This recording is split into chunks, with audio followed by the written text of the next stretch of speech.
শারদীয় দুর্গোৎসব ঘিরে ব্যস্ত সময় পার করছেন মৃৎশিল্পীরা। মাটির কাজ শেষে রং তুলির আঁচড়ে প্রতিমা ফুটিয়ে তুলতে কাজ করছেন দিন রাত। দেবী দুর্গার অর্চনার অপেক্ষায় বাঙালি হিন্দু ধর্মাবলম্বীরা। মুজাফর রহমানের ক্যামেরায় জান্নাতুল ফেরদৌসীর রিপোর্ট। শুভ মহালয়ার মধ্য দিয়ে শুরু হয়েছে সনাতন ধর্মাবলম্বীদের সর্ববৃহৎ উৎসব দুর্গাপূজার ক্ষণগণনা। আর 28 সেপ্টেম্বর ষষ্ঠী পূজার মধ্য দিয়ে শুরু হবে শারদীয় দুর্গোৎসব।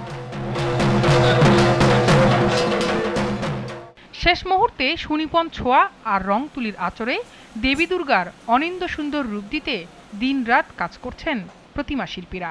মা দুর্গার রঙের কাজ শুরু করছি, এখন দিন রাত সমানে। আজকে 7টা থেকে শুরু করছি, রাত্র 3টা পর্যন্ত।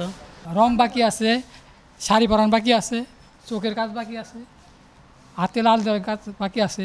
এবারও রাজধানীর পূজা মণ্ডপগুলোর জন্য তৈরি হচ্ছে দুর্গা, লক্ষ্মী, সরস্বতী, কার্তিক, গণেশ ও অসুর সহ বিভিন্ন প্রতিমা। ডিজাইন অনুযায়ী দাম নির্ধারণ করছেন পালরা। এখন আমরা মা দুর্গার কাজ করছি, সাথে লক্ষ্মী, সরস্বতী, কার্তিক, গণেশ, অসুর আছে, সিংহ আছে। দাম এক একটা ডিজাইন অনুযায়ী এক এক রকম। তো সর্বনিম্ন 70 থেকে 80 এবং 1.5 থেকে 2 লাখ টাকা। দেবী দুর্গাকে স্বাগত জানাতে প্রস্তুত সনাতন ধর্মাবলম্বীরা। উৎসব মুখর পরিবেশ বিরাজ করছে মন্দির ঘিরে।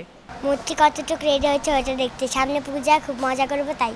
মা দুর্গার রঙের কাজ চলছে, এখনো রঙের কাজ শেষ হয়নি, সামনে আমাদের পূজা হবে, সেই অপেক্ষায় আমরা আছি। এখন শুধু মা দুর্গাকে কত সুন্দরভাবে সাজিয়ে আনবে তারই অপেক্ষায় আছি আমরা। নিরাপদ ও সুষ্ঠু পরিবেশে শারদীয় দুর্গোৎসব সম্পূর্ণ হবে, এমনটাই প্রত্যাশা সবার। জান্নাতুল ফেরদৌসী, জিটিভি নিউজ, ঢাকা।